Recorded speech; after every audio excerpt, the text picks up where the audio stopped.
ഒപ്പിക്ക് വിചാരിച്ചു കഴിഞ്ഞിട്ടുണ്ടെങ്കിൽ അച്ഛൻ്റെ ഹോസ്പിറ്റൽ കേസ് എല്ലാം നല്ല രീതിയിൽ സപ്പോർട്ട് ചെയ്യാൻ പറ്റത്തില്ലേ? എല്ലാ സാധാരണക്കാരും ചോദിക്കണമല്ലോ ഇപ്പോൾ നിങ്ങൾ ചോദിച്ചേക്കണേ. അവന് ഇത്ര രൂപ കിട്ടണുണ്ടല്ലോ, അവൻ എന്താ സഹായിച്ചൂടെ?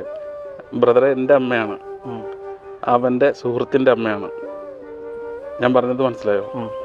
എൻ്റെ അമ്മയാണ്, അത് അവൻ്റെ സുഹൃത്തിൻ്റെ അമ്മയാണ്. പക്ഷേ അവൻ്റെ അമ്മയെ പോലെ തന്നെയാണ് അവന് എൻ്റെ അമ്മയെ കാണുന്നത്.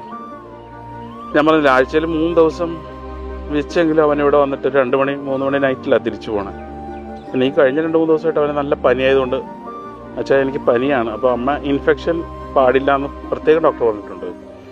അപ്പോൾ അവനിവിടെ താഴത്ത് വന്നിരുന്നിട്ട് തിരിച്ചു പോയിട്ടുണ്ട്.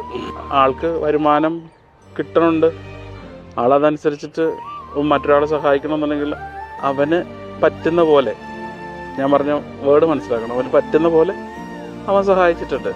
അത് എത്ര എമൗണ്ട് ആണെന്ന് പറയേണ്ട കാര്യമില്ല. അവന് പറ്റുന്ന പോലെ സഹായിച്ചിട്ടുണ്ട്. അത് ലക്ഷങ്ങൾ തന്ന് സഹായിച്ചു ഒന്നും തെറ്റിദ്ധരിക്കണ്ട. അതിന് ഞാൻ സംതൃപ്തനാണ്.